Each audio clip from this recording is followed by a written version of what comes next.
감사합니다. 오늘은 유다서를 통한 신앙 바로 세우기 11번째 시간으로 유다서 12절부터 19절을 중심으로 거짓 교사들의 특징이라는 제목으로 알아보도록 하겠습니다.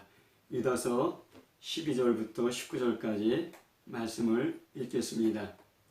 그들은 기탄 없이 너희와 함께 먹으니 너희의 애찬에 앉혀요. 자기 몸만 기르는 목자요. 바람에 불려가는 물 없는 구름이요. 죽고 또 죽어 뿌리까지 뽑힌 열매 없는 가을 나무요. 자기 수치의 거품을 뿜는 바다의 거친 물결이요. 영원히 예비된 캄캄한 흑암으로 돌아갈 유리하는 별들이라. 아담의 칙대수 온 에녹이 이 사람들에 대하여도 예언하여 이르되 보라 주께서 그 수많은 거룩한 자와 함께 임하셨나니 이는 무사람을 심판하사 모든 경건하지 않은 자가 경건하지 않게 행한 모든 경건하지 않은 일과 또 경건하지 않은 자가 경건하지 않은 죄인들이 주를 거스리는 모든 완악한 말로 말미암아 그들을 정죄하려 하심이라 하였느니라. 이 사람들은 원망하는 자며 불만을 토하는 자며 그 정욕대로 행하는 자라. 그 입으로 자랑하는 말을 하며 이익을 위하여 아첨하느니라. 사랑하는 자들아 너희는 우리 주 예수 그리스도의 사도들이 미리 한 말을 기억하라. 그들이 너에게 말하기를 마지막 때에 자기의 경건하지 않은 정욕대로 행하며 조롱하는 자들이 있으리라 하였나니 이 사람들은 분열을 일으키는 자며 육에 속한 자며 성령이 없는 자니라. 아멘. 한국 속담에 돈을 잃으면 조금 잃은 것이요 사람을 잃으면 많이 잃은 것이고 건강을 잃으면 전부를 잃은 거리라는 말씀이 있습니다. 그런데 현대 사회에서는 사람 잃더라도 건강 잃더라도 돈을 얻으려고 합니다. 현대 사회에서는 돈이 최고라는 풍조가 있기 때문입니다. 건강 위에 사람과의 관계 위에 많은 충고하지만 들리지 않습니다. 그러나 돈 때문에 건강 잃어보면 그때야 잘못했다고 후회합니다. 건강이 얼마나 중요한지 깨닫게 됩니다. 돈 때문에 사람이 잃으면 그때야 후회합니다. 사람과의 관계가 얼마나 중요한지 실감하게 됩니다. 성경은 돈보다 사람과의 관계보다 건강보다 더 중요한 것을 이야기합니다. 예수 그리스도를 믿는 믿음입니다. 왜냐하면 이 믿음으로 죄 용서함 받고 구원받고 천국 갈 수 있기 때문입니다. 그래서 금보다 더 귀한 믿음이라고 합니다. 사람과의 관계, 건강이 중요하다는 충고하여도 돈 때문에 건강 잃고 사람 잃는 사람 많습니다. 충고가 들리지 않기 때문입니다. 나중에 깨닫고 돌이켜 혹시 건강 회복하고 사람과의 관계도 회복할 수 있습니다. 영원 구원 위에 영생 받기 위해 예수 믿고 죄 용서함 받아야 한다고 전해도 듣지 않습니다. 그런 게 어디 있냐고 조롱하기도 합니다. 잃어버린 건강은 혹시 회복할 수 있지만 그러나 영원 구원은 한 번 죽으면 다시는 기회가 없습니다. 살아있을 때 믿을 수 있지 죽으면 하나님의 심판만 있을 뿐입니다. 그래서 히브리서 9장 27절에 한 번 죽는 것은 사람에게 정하신 것이요 그 후에는 심판이 있으리라 하였습니다. 죽으면 다시 돌이킬 수 없습니다. 천국과 지옥이 영원히 결정되는 것입니다. 이 믿음을 무너뜨리는 거짓 교사들이 있습니다. 불경건하고 그래서 하나님을 두려워하지 않습니다. 하나님의 은혜를 방탕한 것으로 바꾸고 죄에서 자유했기 때문에 은혜로 구원받았기 때문에 율법 지킬 필요 없다. 도덕 폐기론을 이야기합니다. 또 홀로 하나이신 주제 곧 우리 주 예수 그리스도를 부인하는 자들입니다. 예수 그리스도 아니어도 영적 지식만 있으면 구원받을 수 있다고 얘기하는 그런 거짓 교사들이 유다서를 쓸 당시에도 있었고 지금도 많이 있습니다. 그들에게는 멸망이 예비되어 있다고 성경은 분명히 증거하고 있습니다. 그런데 그들은 자신뿐만 아니라 다른 그리스도인들도 그럴듯한 철학과 이념으로 미혹합니다. 또 세상적인 쾌락과 즐거움으로 유혹합니다. 믿음을 떠나고 구원을 잃어버리고 멸망에 이르게 됩니다. 그래서 유다는 성도에게 단번에 주신 믿음의 도를 위해 싸우라고 했습니다. 이것이 유다서의 목적입니다. 싸우기 위해서는 적을 알아야 합니다. 물론 그리스도의 적은 마귀입니다. 그런데 그 마귀가 사람을 통하여 그리스도인을 미혹하고 유혹하고 핍박합니다. 그래서 그들이 누구인지 분별하라고 유다서 1장 안에 6번이나 이 사람들은 어떤 사람들이라고 반복해서 설명하고 있는 것입니다. 오늘은 거짓 교사들의 특징과 그들의 심판에 대해서 알아보도록 하겠습니다. 오늘 읽은 말씀에는 거짓 교사의 죄성을 강조하는 6가지 비유가 있습니다. 그 6가지 비유를 알아보도록 하겠습니다. 첫 번째는 애찬의 안초입니다. 거짓 교사들은 교회에서 다른 그리스도인들과 친밀한 관계를 맺으러 갑니다. 교회에서 성도들과 함께 성만찬도 애찬도 합니다. 성만찬은 예수 그리스도의 십자가 죽음과 부활을 기념하는 예식입니다. 애찬은 예수님을 높이고 성도들 간의 교제를 위한 공동 식사입니다. 둘 다 믿음을 세우기 위한 행사입니다. 그러나 거짓 교사들은 애찬을 통해서 악영향을 미칩니다. 자신의 영적 지식으로 성경 말씀을 왜곡합니다. 예수님을 조롱하기도 합니다. 거짓 선지자 발람과 같이 탐욕과 음란에 연단된 마음을 갖고 사람들을 탐욕과 음란 가운데로 이끌기도 합니다. 바다의 안초가 물 속에 있어 보이지 않지만은 배를 깨트리고 파손시킵니다. 마찬가지로 성도들과의 친밀한 교제를 통해 은근히 성도들의 믿음을 허물어뜨립니다. 성경 말씀에서 떠나고 예수님에게서 떠나고 경건에서도 떠나게 합니다. 현대 사회에도 이런 거짓 신학자, 거짓 목사, 거짓 교사가 많습니다. 분별하지 못하면 예수 그리스도에 대한 믿음에서 떠나게 됩니다. 두 번째는 자기 몸만 기르는 목자입니다. 목자는 양을 돌봅니다. 그러나 거짓 교사는 자기 이익을 위해 양을 희생합니다. 그리스도인이 그리스도를 따르는 것은 그리스도께서 우리 위해 십자가에서 피를 흘리셨기 때문입니다. 예수 그리스도의 십자가 희생을 아는 그리스도인은 예수 그리스도를 위해 기꺼이 피를 흘리려고 합니다. 교회의 목자는 교인들을 위해 피를 흘려야 합니다. 그래서 선한 목자는 양들을 위해 자기 목숨을 내어준다고 말씀하고 있는 것입니다. 그러나 거짓 교사는 지도자라고 자처하나 교인들을 위해 희생하지 않습니다. 피 흘리지 않습니다. 오히려 자기 이익을 위해 교인들을 이용합니다. 교인을 돌보지 않고 자기 자신만을 돌보는 이기심의 종이 되는 것입니다. 세 번째로 바람에 불려가는 물 없는 구름과 같습니다. 올해 비가 오지 않고 가물어서 농사 짓는데 많은 어려움이 있었습니다. 구름이 비를 내려주어야 농사를 지을 수가 있습니다. 하늘에 구름이 뜨면 농부들은 비를 기대합니다. 그러나 하늘에 구름이 있지만은 비를 내리지 않고 바람에 불려가는 구름은 허망합니다. 거짓 교사들의 가르침은 무언가 색다르고 그럴듯합니다. 그러나 진리가 아닙니다. 우리를 죄에서 자유케 하지도 못합니다. 길이요 진리요 생명이신 예수님께로 인도하지도 못합니다. 영원의 생명을 주지 못하는 공허한 소리일 뿐입니다. 네 번째로 또 죽고 또 죽어 뿌리까지 뽑힌 열매 없는 가을 나무와 같습니다. 나무 기르는 목적은 열매입니다. 잎이 무성하고 꽃도 피었지만 열매 없으면 아무런 의미가 없습니다. 거짓 교사는 무성한 잎도 있고 아름다워 보이는 꽃도 있지만 열매는 없습니다. 마태복음 7장 15절부터 20절에 예수님이 거짓 선지자들에 대해서 얘기했습니다.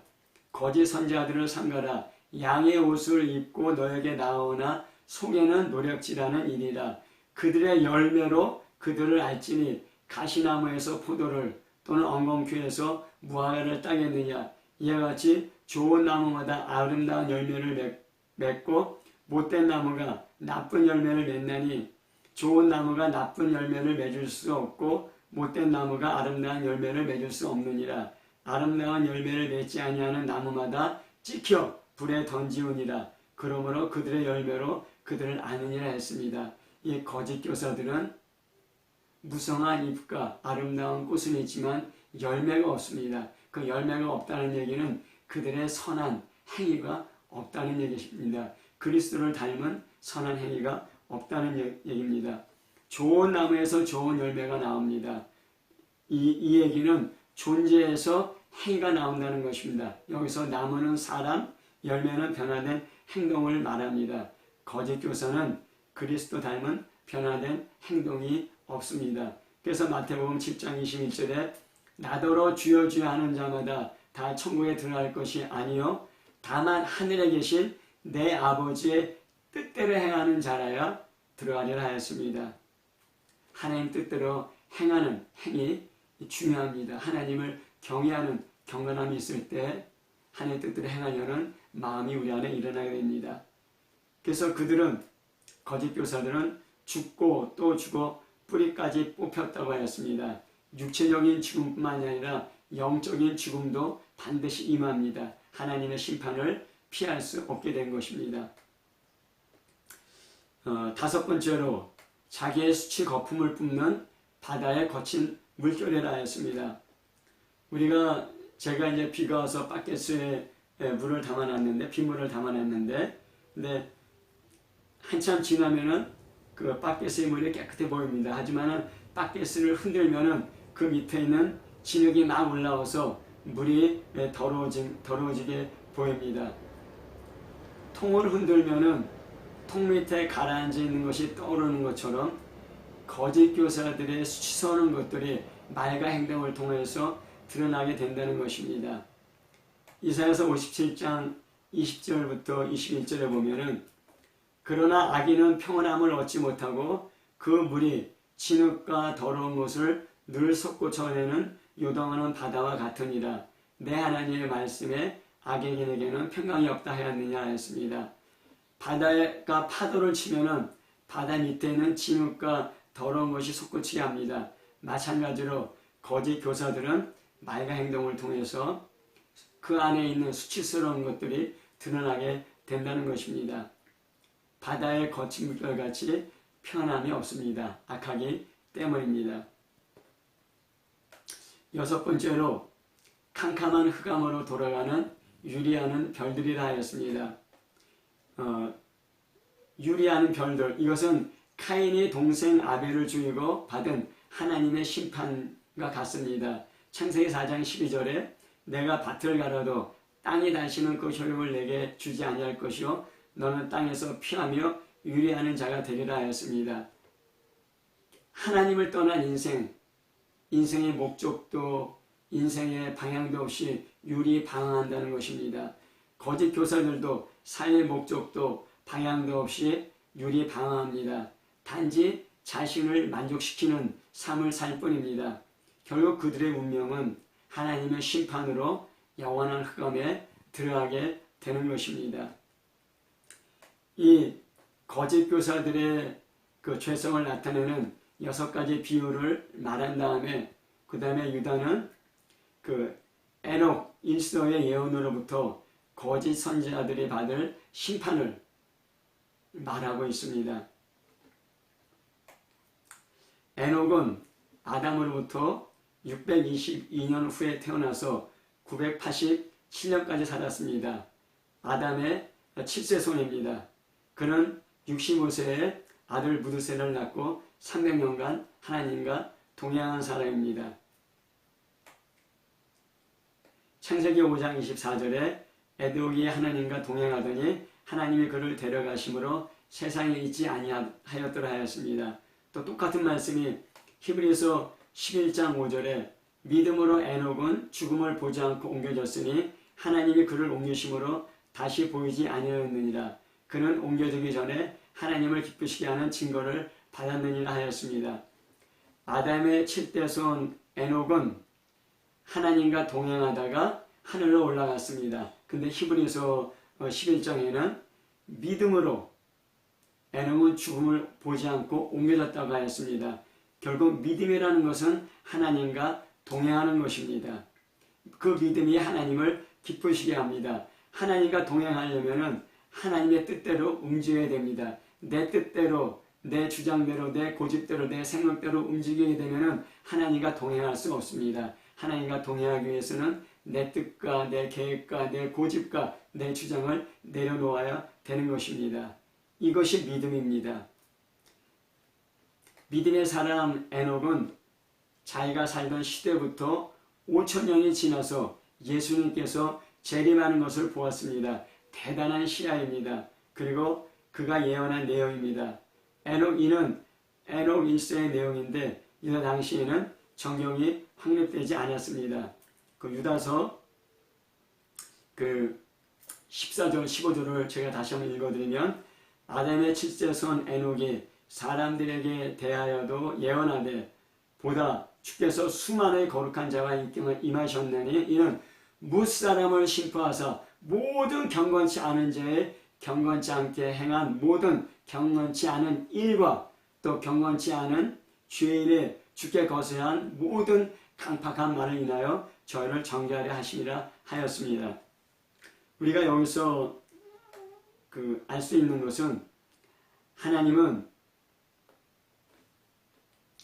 모든 경건치 않은 말과 모든 경건치 않은 일을 심판하신다는 것입니다.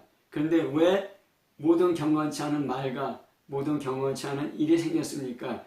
그 사람이 경건하지 않기 때문입니다. 여기서 우리가 뿌리와 열매를 알 수 있습니다. 뿌리는 밖에서 보이지 않지만 열매는 밖에서 보입니다. 그러나 뿌리로부터 영향을 받아 열매를 맺게 되는 것입니다. 선지자들의 6가지 특징은 열매와 같습니다. 그러면 열매를 맺게 하는 그 뿌리는 무엇입니까? 경건하지 않음입니다. 경건하지 않기 때문에 경건하지 않은 말, 경건하지 않은 일들이 나타나는 것입니다. 경건하지 않은 사람으로부터 경건하지 않은 모든 일과 모든 말이 나오게 되는 것입니다. 존재가 행위를 결정하는 것입니다. 어떤 존재로부터 일과 말이 나옵니다. 이 존재가 바뀌지 않는다면 말과 일을 바꿀 수가 없습니다. 그래서 예수님은 우리의 그 죄악된 영혼을 위해 십자가에서 못 박혀 죽으시고 물과 피를 흘리시고 부활하신 것입니다. 그때 우리의 그 죄악된 자아가 예수님과 함께 죽고 예수님과 함께 부활했다고 성경은 말씀하고 있는 것입니다. 예수 그리스도를 믿고 예수 그리스도에게 접붙여질 때 예수 그리스도 안에 있는 그런 경건과 생명에 속한 것들이 우리를 통해서 흘러나오게 되는 것입니다. 예수님께 붙어있지 않는다면 경건하지 않은 말과 일들이 우리 안에서 계속 나오게 될 것입니다. 사과나무에서 사과가 열리고 배나 복숭아 열리지 않습니다. 경건하지 않은 사람에게서는 경건하지 않은 말과 일이 나옵니다. 예수 그리스도를 말미암아 죄 용서함 받고 의롭다 인정받고 예수님에게 접붙여졌을 때 예수님에게 연결됐을 때 그때 우리에게서 경건한 말과 일들이 나오기 시작합니다. 경건함은 하나님을 닮아가는 것입니다. 하나님을 두려워하며 하나님을 존중히 여기며 하나님의 말씀에 순종하는 것입니다. 경건하지 않은 것은 하나님 닮아가는 것을 거절하는 것입니다. 하나님을 두려워하지 않고 하나님을 존중히 여기지 않고 하나님 말씀에 순종하지 않는 것입니다. 신학교에 가서 신학 공부하고 신학 박사학위도 받았습니다. 그래서 교회에서 목회도 합니다. 근데 과연 그 사람 안에 경건함이 있는지 하나님을 두려워하고 하나님을 존중하고 하나님 말씀에 순종하는 하려는 마음이 있는지 우리가 그것을 잘 살펴보아야 됩니다. 오랫동안 교회 생활하고 또 성경에 대한 지식이 많습니다. 근데 과연 그 사람 안에 하나님을 두려워하고 하나님을 존중하고 그래서 하나님 말씀에 순종하려는 마음이 있는지 우리가 그것을 잘 살펴봐야 됩니다. 경건하지 않은 사람으로부터 경건하지 않은 말과 일들이 나오게 되는 것입니다. 그리고 모든 경건하지 않은 일과 말의 구체적인 예를 유다서 16절에 들고 있습니다. 이 사람들은 원망하는 자며 불만을 통하는 자며 그 정욕대로 행하는 자라. 그 입으로는 자랑의 말을 하며 이익을 위하여 아첨하느니라. 이렇게 하고 있습니다. 혹시 우리 안에 하나님을 경외함이 없이 하나님을 두려워하지 않고 하나님을 존중하지 않고 하나님 말씀에 순종하려는 마음이 없을 때 우리 안에 원망과 불만이 나오기 쉽습니다. 하나님을 두려워하지 않을 때 우리의 정욕대로 우리 욕심대로 행하기 쉽습니다. 하나님을 두려워하고 하나님을 존중하지 않을 때 자기 지식을 자랑하고 자기의 성공을 자랑하고 이익을 위해서 아첨하는 말을 합니다. 경건하지 않은 것입니다. 하나님의 심판이 있습니다. 그리고 유다서 18절 19절은 그 사도들이 마지막 때에 대해서 한 이야기를 말씀하고 있습니다. 사도들은 마지막 때에 불경건한 경향이 더욱 많아질 것을 증거하고 있습니다. 유다서 18절 19절입니다. 그들이 너에게 말하기를 마지막 때에 자기의 경건하지 않은 정욕대로 행하며 조롱하는 자들이 있으리라 하였나니 이 사람들은 분열을 일으키는 자며 육에 속한 자며 성령이 없는 자라 하였습니다. 마지막 때가 되면 될수록 자기의 정욕대로 경건하지 않은 정욕대로 하나님을 조롱하고 성령을 조롱하고 교회를 조롱하는 사람들이 많아질 겁니다. 지금 그런 사람들이 환영받는 세상 풍조 아닙니까? 매스컴이 이를 부추기고 있습니다. 이런 세상 풍조가 더 거세질 것입니다. 이런 세상 풍조 따라하는 신학자, 목사, 그리스도인들이 점점 많아질 겁니다. 그래서 교회 안에 분열을 일으킵니다. 성경대로 믿고 성경대로 살려가는 그리스도인들은 어리석은 사람, 불합리한 사람이 됩니다. 육에 속한 사람과 영에 속한 그리스도인으로 나누어집니다. 성령이 없는 사람과 성령이 있는 그리스도인으로 나누어집니다. 교회 다니는 사람들도 육에 속한 사람, 성령 없는 사람 많습니다. 세상을 사랑합니다. 세상의 좋은 것들을 추구하며 자기의 정욕대로 삽니다. 하나님 뜻 관심 없고 자기 뜻대로 삽니다. 자기가 인생의 주인입니다. 요한일서 2장 15절 17절에 이 세상이나 세상에 있는 것들을 사랑하지 말라. 누구든지 세상을 사랑하면 아버지의 사랑이 그 안에 있지 아니하니 이는 세상에 있는 모든 것이 육신의 정욕, 안모의 정욕, 이생의 자랑이니 다 아버지께로 온 것이 아니요 세상으로부터 온 것이라. 이 세상도 그 정욕도 지나가되 오직 하나님의 뜻을 행하는 자는 영원히 거하느니라. 아멘. 이렇게 말씀하고 있습니다. 성경 말씀에 여러 가지 계명이 있는데 그 계명을 딱 두 가지로 요약하면은 하나님을 사랑하고 이웃을 사랑하는 것입니다. 이것이 최고의 계명입니다. 그런데 이 세상이나 세상에 있는 것들을 사랑하면은 하나님 아버지의 사랑이 그 안에 없다는 것입니다. 하나님을 사랑하는 것과 세상을 사랑하는 것은 서로 충돌하게 됩니다. 하나님을 사랑하면 세상 사랑을 포기하게 됩니다. 세상을 사랑하면 하나님의 사랑을 포기하게 되는 것입니다. 왜냐하면 세상에 있는 모든 것이 육신의 정욕, 안목의 정욕, 이상의 자랑으로부터 오기 때문입니다. 이것들은 하나님께로부터 온 것이 아닙니다. 이 세상도 그 정욕도 다 지나갑니다. 하지만 하나님의 뜻을 행하는 자가 영원히 거한다고 얘기하였습니다. 하나님의 뜻 행하지 아니하면 하나님과 함께 영원히 거하지 못합니다. 하나님 없는 것에서 영원히 거하게 되는 것입니다. 말씀을 맺도록 하겠습니다. 거짓 교사와 거짓 선지자의 죄성을 보여주는 6가지 예를 보았습니다. 그들에게 반드시 하나님의 심판이 있음도 보았습니다. 그들의 미혹을 받아 그들을 따라간 사람들도 그들과 같이 심판을 받을 것입니다. 그래서 예수님은 마태복음 15장 14절에 맹인이 맹인을 인도하면 둘 다 구렁텅이에 빠진다고 하였습니다. 소경을 인도하면 둘 다 구렁텅이에 빠지게 되는 것입니다. 혹시 나를 인도하는 그 사람이 하나님이 말씀하시는 소경이나 맹인은 아닙니까? 마지막 때가 되면 이러한 거짓 교사와 거짓 선지자들이 더 많아질 것입니다. 마지막 때의 첫 번째 특징은 미혹입니다. 그래서 마태복음 24장 4절에 너희가 사람의 미혹을 받지 않도록 주의하라 하였고, 그 다음에 마지막 때 전쟁과 전쟁의 소문, 기근, 지진, 전염병이 말세의 징조로 나타나게 되는 것입니다. 거짓 선지자들의 미혹을 주의하라, 또 거짓 선지자와 적그리스도의 미혹을 주의하라고 계속 그런 미혹에 대해서 주의하라고 하는 예수님께서 경고하고 있는 것입니다. 현대사회는 포스트 모더니즘이 강합니다. 많은 신학자, 많은 목회자들이 종교다원주의를 받아들이고 있습니다. 예수님 외에도 하나님께 나아갈 수 있는 길이 있다는 것입니다.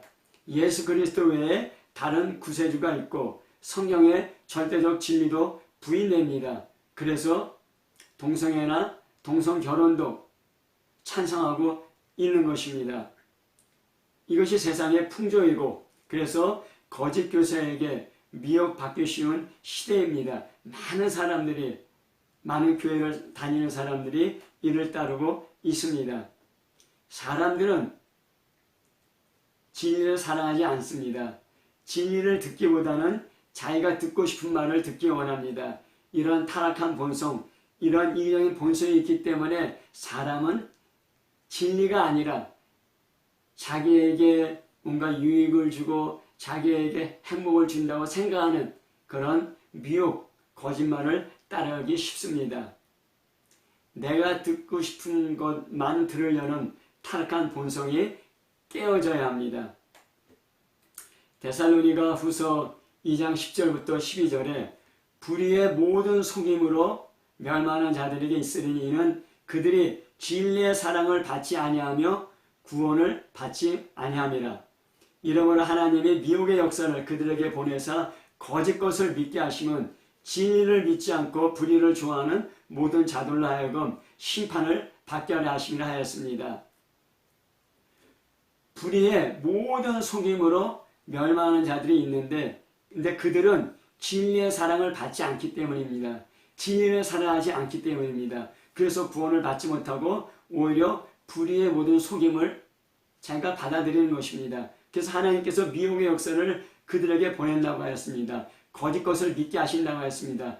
하나님이 그들을 미혹한다는 것이 아니라 그들이 원하는 대로, 그들이 살고 싶은 대로 그냥 허용한다는 것입니다. 하나님의 은혜가 거두어지는 것입니다. 그런 미혹을, 그런 거짓을 막아주는 하나님의 은혜가 거두어주고 자기들이 원하는 대로, 자기가 살고 싶은 대로 살도록 하나님께서 허용하신다는 것입니다. 그 결과 진리를 믿지 않고 불의를 좋아하는 모든 자들로 하여금 심판을 받게 하려 하심이라 하였습니다. 미혹하는 교사, 거짓 선지자 문제입니다. 하지만 우리 안에도 그런 진리보다 미혹을 받기를 좋아하고 내가 듣기를 원하는 것을 좋아하는 그런 타락한 본성이 있다는 것을 깨달아야 됩니다. 우리가 거짓 교사를 잘 분별해야 합니다. 뿐만 아니라 내 자신도 분별해야 됩니다. 내 자신 안에 이런 진리를 사랑하지 않고 진리를 믿지 않고 진리에 순종하지 않고 내가 듣기 좋은 것만 따라가려는, 그래서 그런 내게 듣기 좋은 말만 하는 그런 거짓 교사를 따라가려는 그런 그 본성이 있는 것을 우리가 깨닫고 이러한 본성들이 깨트려져야 되고 이런 본성에서 돌이켜져야 됩니다. 이것이 회개입니다.